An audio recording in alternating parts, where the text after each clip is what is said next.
All right, Shalom Uvracha, Nashim Tzidkaniyot, Shavua Tov.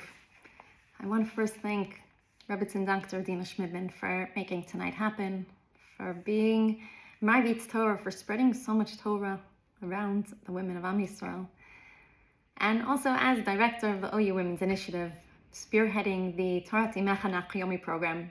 I personally want to say a thank you for opening my eyes to see the world's events unfolding in front of our eyes as nivuot, that are mitgashem, these prophecies that are coming into fruition that we get to learn about inside and witness in front of our very eyes, all of this happening.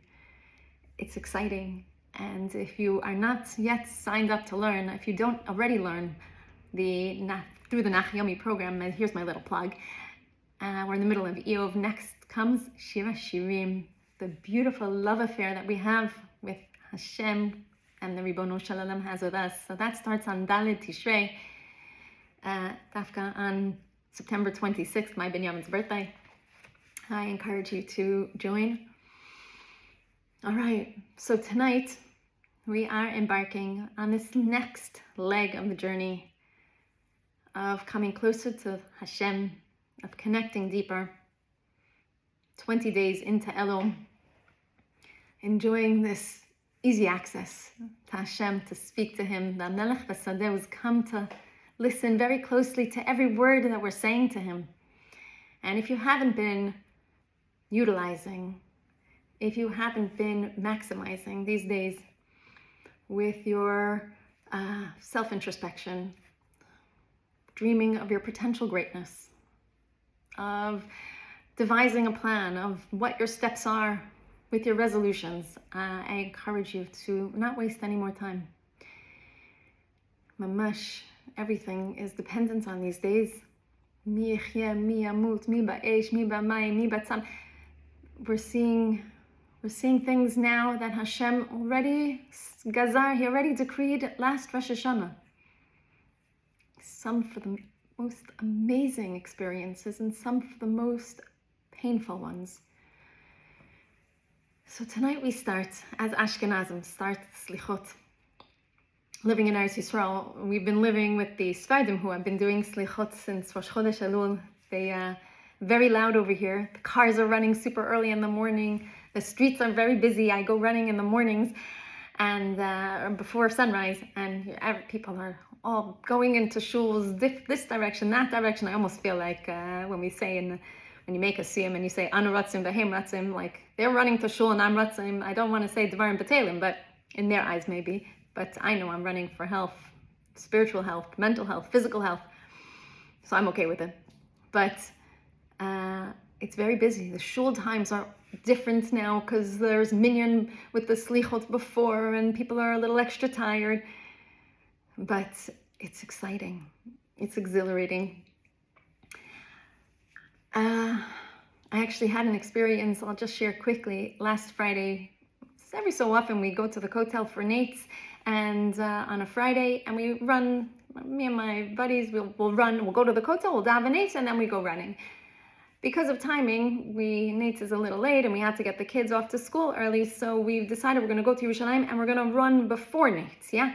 So it was very dark out, and the parking lots, though, were already full next to the old city. People were all over, coming from every which direction to head to the old city, heading to the Kotel. And we did this run, and it's amazing to see the city so alive at 4:30 in the morning. And then we got to the Kotel, and we were in the middle of having a discussion of, are we putting too much pressure on our bat mitzvah age daughters? Do we ask too much of them, expect too much of them? Do they, we want them to do more, and is it fair to them? And then we get to the Kotel and we see families with little kids, young children, 10, 12, whatever, even younger. 5 o'clock in the morning, part of slichot, listening to the shofar blowing. We're like, no, our kids are just fine. This is a land where Yiddishkeit is experienced, and it's exciting, and feel very blessed to be part of it. But really, what's slichot about? And what's so special about slichot this year? And really, what is our call to action with slichot as women? And So yeah, let's dive in a little bit. We know slichot is asking for forgiveness, but it's a communal forgiveness. Yes, you look at the Lashon, which I encourage you, by the way, to look through the slichot in advance. And even this Rosh Hashanah machzor, take it out already and start looking through. Don't waste till the last second. I know we're all busy, but it's kedai to get into the right mindset, to be able to focus on what needs to be focused on. But slichot is really a time of collective tefillah. The lashon that is used is really one of communal. We're in this together. We do for each other. We're davening for each other, with each other. Saying the Yed Gimel Midot HaRachamim. In song and in dance, we're davening to Hashem should remember the Brit and the Avot and the Harugei Malchut. And we're asking for Hashem's mercy.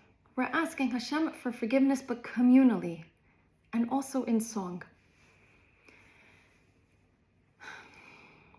It's funny, those who know me know that I've not been a public speaker for very long, just since our Binyamin was killed. Talking to a screen is definitely out of my comfort zone. I'm used to, at least I'm used to talking to people. So I guess now I'm really, really talking to myself. So every word here is really, I'm speaking to me mamash. As be'ezrat Hashem, sfatai tiftach. Hashem should open my mouth, ufi agib, my mouth should say not only tilatecha and your praises, your chastecha, your yeshuatecha, your malchutecha. Hashem, please open my mouth so I can hear what I need to hear. And if anybody else hears and takes in these words, that is your will, Hashem. But here we are. We're singing slichot with excitement of the opportunity to become closer to you, Hashem. And this year is particularly unique in that we have an even longer slichot than usual. As the Sfardim have been going, as I said, all of Elul, but we sometimes have 4 days, sometimes more. Here we have the maximum number possible. Almost like Hashem saying, sweet children, my shefeles, listen, I want to hear from you as much as I can possibly offer you. The 9 days you have here, almost as much as Aseret Yimei Tshuva, but on the Yirah side, right before we get to Yom Adin, but afterwards it's going to be out of love. Now it's understand, children, that Yom Adin is coming, and I want you to have the best year possible with all the Shefa Brachot. So I'm going to now give you the most possible days at this crux in our history, at this special time, a time when Am Yisrael has divided a little bit, when there's the left arguing this and the right arguing that, anti-government this, blocking roads that, from all sides, and it's scary. It's scary because we came so far and now we're at this point of, where are we going to go from here? What is our future going to look like? And that is the beginning of tonight. Tonight will now reshape again the opportunity to redesign what will be. When we think about what happened last year during Elul, when everything, in my eyes at least, the whole war, from October 7th, we were invaded on our own territory, and we were downtrodden, and we were decimated in our hearts. And we worked so hard to pick up, and we were fighting back and fighting fiercely. But when did everything really change? Almost like Hashem saying, I'm going to take the curtains away, and you get to Hashem yilachem lachem v'atem tacharish, and you get to watch the show. It happened during Elul of last year. Yudalet Elul, that was the big beeper day. The big day that we were all sitting and watching like, no way. And then 2 days later, the walkie-talkies, and then comes Chavdalet Elul, is Nisrali Yemach Shemo's, I don't want to say your side, that's a precious day, but that's when he's eliminated. The Rishut Kitavir Memshelet Zadon Min Haaretz. We davened for this the Rosh Hashanah before. Hashem, get rid of evil from your land, from your world. And that's what happened. And ever since then, ever since Yudalet Elul, boom, boom, boom, another greatness. And Hashem is showing, Imayad Chazaka, Imazroa Netuya, I'm going to get rid of all your enemies, one by one. And we've watched it all year. going into Syria, going into Lebanon, going into Yemen. Everything that we have been experiencing this past year is mind-blowing. What, our soldiers get on helicopters and planes and they land in well, Iran is another whole story. But they land in these foreign countries. Syria, they go in, boom, boom, boom, they do their job, take out the radars, take out this, and then they leave. Not one plane crash, not one helicopter incident, not one. It's a miracle, and we have been witnessing this all year. And that's what happened as a result of the year before's davening. And then we have this Elul as a result of last year's davening. And we have this Elul that we have watched again, Dalet Elul. Our army went into Syria and took out again all the Turkish radars. And then on Hey Elul, they went into Yemen, coordinated attacks, ridding the entire upper echelon of the Yemen Houthis, high up enemies, terrorists. And then every day since, this is all because of our tefillot that we worked on during Elul, climaxed with Rosh Hashanah, and then out of Ava with Yom Kippur. This is what was nigzar from last year. And this is what we have to work on for this year to be even greater. But you know what also happened? Just this week, you all know, this horrible, painful,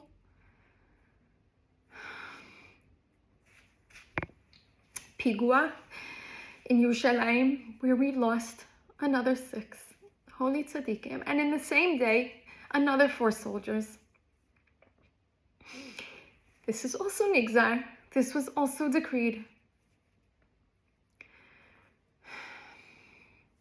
You know, my husband has a story. He tells that somebody that goes onto a roof for some quiet time or for a view, whatever it is, he goes up onto the roof and he closes the door behind him and he realizes, uh-oh, the door locked. He's on the roof of a building and he has no phone, no nothing, and he's locked on the roof. So he's trying to figure out, how is he gonna get out of here? How is he gonna get saved? Is anyone ever gonna find him? So what does he do? Smartly, he goes to the edge and he takes out a dollar bill and he throws it down so that somebody on the street all the way down below picks it up. Oh. But the hope was that he would, where did that come from? But he didn't. He got a dollar and he just takes it and puts it in his pocket. He throws another dollar, throws more money, and the people pick it up from the floor, put it in their pocket. And then what happens? He does this again. And he realizes maybe a dollar is not enough. They're not going to appreciate that. So I'm going to send a $20 bill, a $100 bill. And people are just picking it up off the floor. And then he says, hold on. He takes a rock and he throws the rock down. And somebody gets hit by the rock. What? And he screams up, who did this? Sometimes when all these beautiful things happen, we miss the opportunity to look to Hashem, or we're taking it and we're looking and we're saying, thank you, Hashem. We want to say Hallel almost every day of this Chodesh. We can say Hallel for all the greatness that's going on. The army, and you have no idea, every other headline is another successful operation, another mission accomplished that the soldiers are doing, that the army is doing. Are we overly exuberant and thanking Hashem non-stop? But then we have the pikua, and we lost our 6 souls, and we're in pain. Hashem, no, really? Now we need Mashiach. Now we need Yeshuot. But there's something that came out of that pigua, of that terror activity from this week that I want to share with you. And here's where we're going to get to the real lesson of tonight. There were two things, actually. There were 2 Haredim that saved the day. 2 Haredim, 2 Avrechim, 2 very non-typical gun-carrying people who really prevented the mass, even a more mass casualty. Mamash, such a great Kiddush Hashem. The hashkacha of how this one was just in the army in the Chashmonayim unit for just 1 year. This one year, he just had his gun. And they really saved potentially dozens more lives.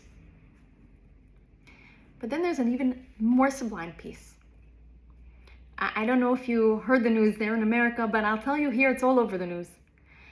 There was a taxi driver, there was a dash cam of one of the cars that was stuck in the traffic, that now when the pigua is happening and the bullets are flying and all the cars come to a halt, and one car, so the dash cam is still going, and right, we're watching the video from this dash cam that a taxi comes and stops. And what does this taxi driver do? This elder man, he gets out of the taxi, the driver, and he knows that in his car, he has an elder woman who is even disabled. And he goes over to her, and now he wants to help her out. Bullets are flying, but it doesn't even faze him, you see. And he's like ducking them, and he goes and he opens the door to help her out. He ducks again, and he helps her out successfully. And he pulls her out, and they go out for safety. Now, first of all, videos came out afterwards showing literally right behind him, bus window had bullets in it. He literally could have been killed numerous times. The real greatness, though, is not just that he did this. The greatness is that afterwards, everyone wanted to see, who is this cab driver? They interviewed Yigal. And he said, but I didn't do anything special. Like, I just was, I don't know why you're even acknowledging what I did. I just did what I had to do. To this Yid, saving lives, even putting his own life at risk, was completely normal. He didn't think twice, and he doesn't even understand why we're making a big deal about it.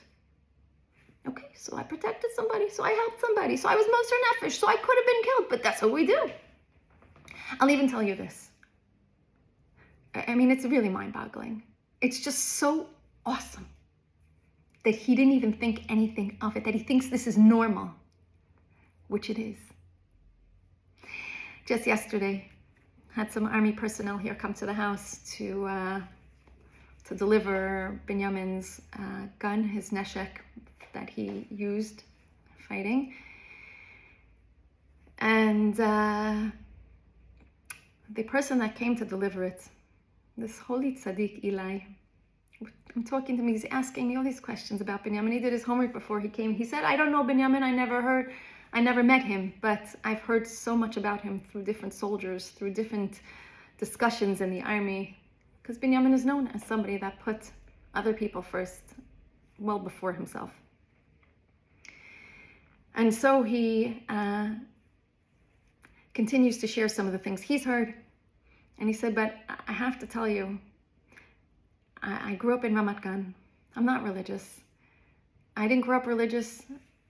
I learned Tanakh as a history book that I had to just learn in order to pass the tests.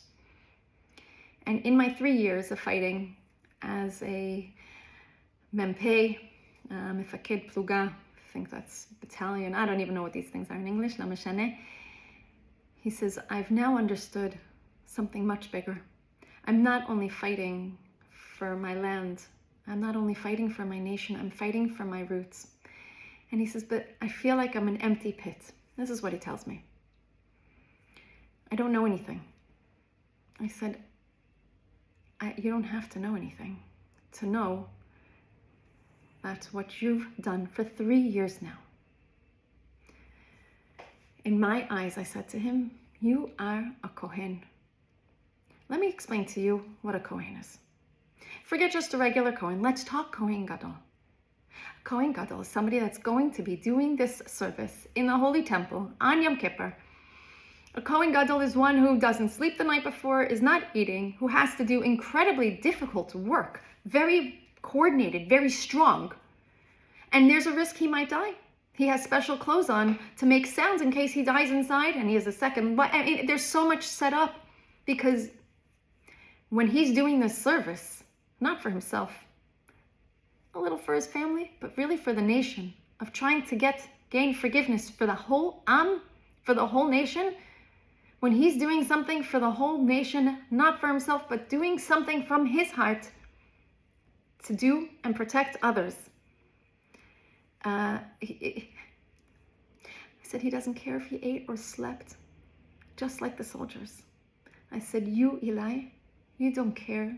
All these 3 years, you couldn't care less if you slept standing or slept laying. if you slept at all, if you eat, drink, or not, if you die in service, you don't even care because you're doing for somebody else.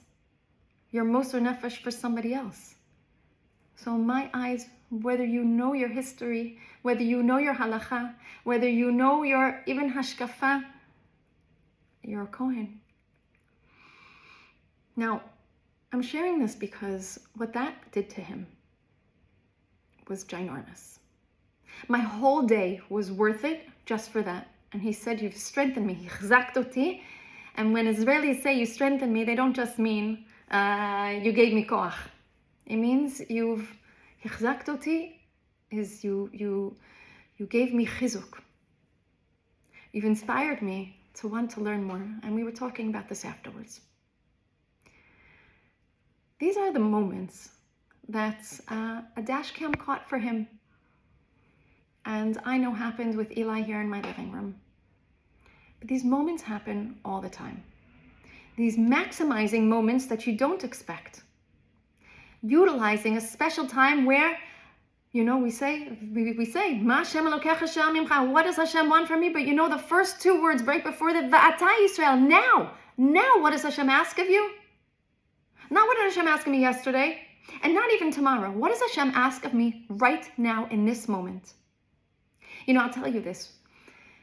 The Rosh Hashanah right before Binyamin was killed, when he was in the army, he was asked, him and 3 other boys were asked to go do guard duty at a different base next to the Egyptian border. It was going to be just the 4 of them religious soldiers. There were going to be some girls. There were going to be other non-religious soldiers. It was going to be a very mixed crowd, but these 4 were going to be the only religious ones. There wasn't going to be a minyan. So Binyamin told us this, and my husband said, Binyamin, you get out of everything you want to get out of. Like, why don't you just switch schedules with somebody, switch this shift, and go to yeshiva for Yantif. Binyamin instinctively said, but it's Rosh Hashanah for them also. This is where Hashem wants me to go. This is where I'm going to go. So he went to this base, him and the 3 others. Binyamin told us afterwards that this Rosh Hashanah was the most inspiring davening he's had in his life. After he finished guard duty, he literally went out to the field and just poured his heart out. It was just him and Hashem for hours, no minyan. They had a shofar, they blew shofar for other people, which, by the way, as a PS to the story, there were 2 girls that Binyamin blew shofar for them, and one of them was inspired to actually start keeping Shabbos. They came to the Shiva to say that she has been keeping Shabbos since, which isn't such a small PS. But it was really a Ma Hashem Kacha Sho'el Mimcha now. What does Hashem want from me right now? And that was Binyamin's now moment. Okay, my now moment, I'm used to davening in shul. I have my kavua makom. I have my tefillah, my bal tefillah that I love to be with. Oh, but this is what Hashem wants of me right now? Okay. And are you going to win it? Yeah. I'm going to max it. I'm going to say, Hashem, you gave me this moment. You gave me this opportunity. I'm going to own it. Hashem gives us opportunities all day long. Yes, Yigal had a really big one. Binyamin had his really big one. My special moments, obviously more intimate with Eli, but things happen. Hashem puts us in scenarios for just that moment. Hashem will offer you non-stop things. If we listen carefully to the voices, if we listen carefully of people speaking to us as messages from Hashem, yes, if they come to us and they say, can you cook for this one? Can you pick this one up? Can you watch this? Can you take care of that one for me?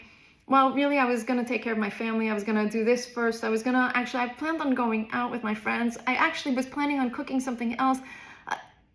Hashem's giving you on a silver plate opportunities. And this happens nonstop. And this happens throughout Tanakh. You're going to tell me that when Shifra and Puah told Paro at that moment that we're going to let the boys live, that it wasn't a crazy thing that they did? They're going to the king and saying, we're not listening to your orders. In fact, we're going to do the opposite. What? Esther Amalka, it was so not her nature to do what she did. And when Mordechai tells her, what if le'et kazot higat b'malchut, for this very moment, it's all on this.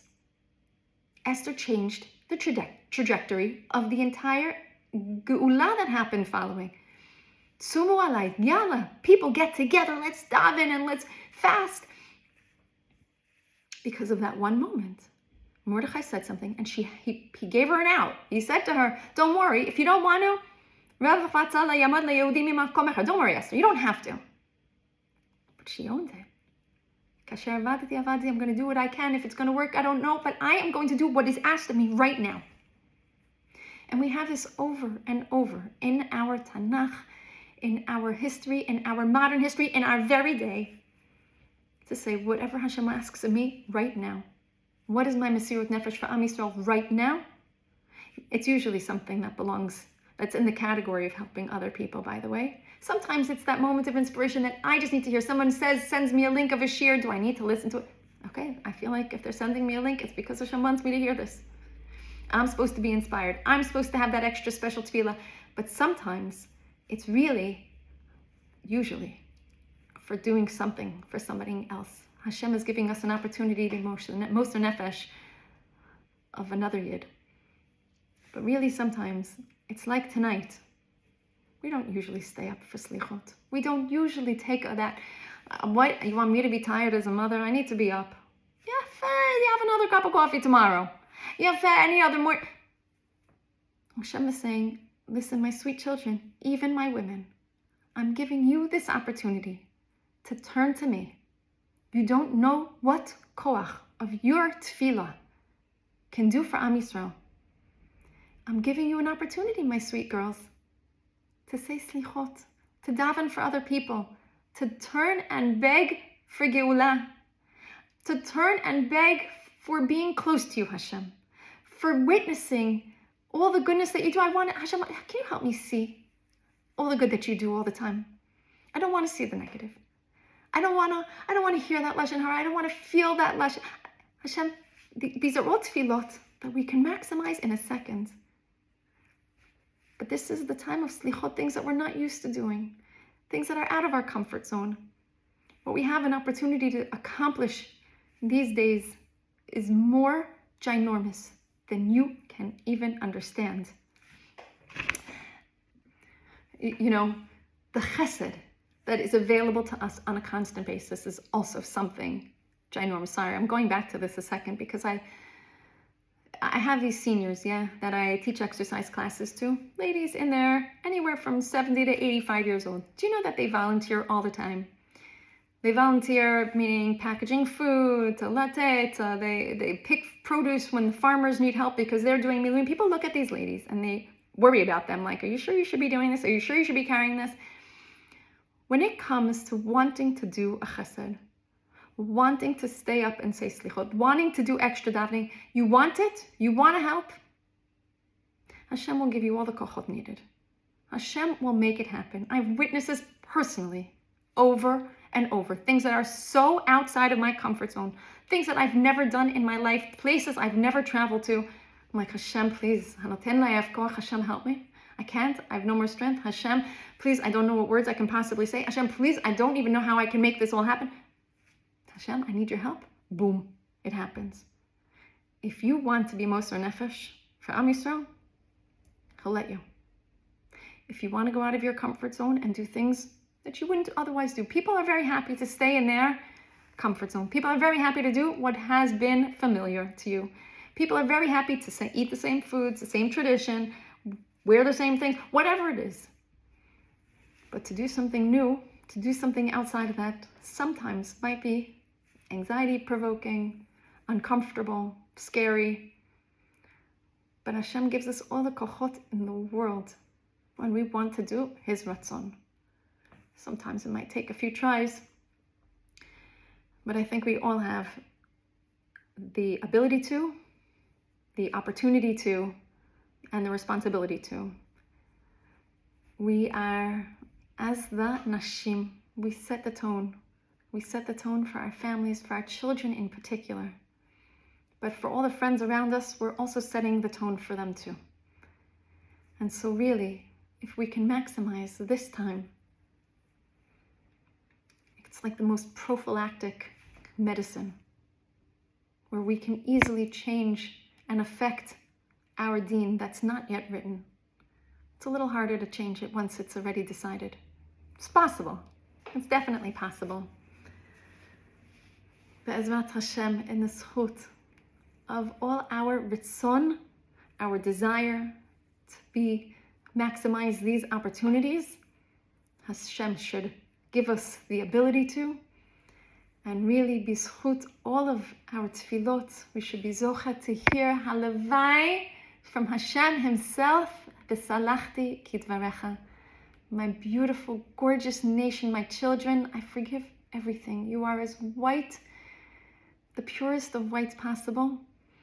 The avodah that happened in the Beit HaMikdash, be'ezrat Hashem, we should witness with our own eyes, is going to prove to us, we'll see it, ayin ba'ayin, yir'u b'shuv Hashem et Tzion, yir'u b'shuv Hashem Tzion, we'll see clearly with our eyes Hashem returning to Tzion, be'ezrat Hashem, kvar hayom.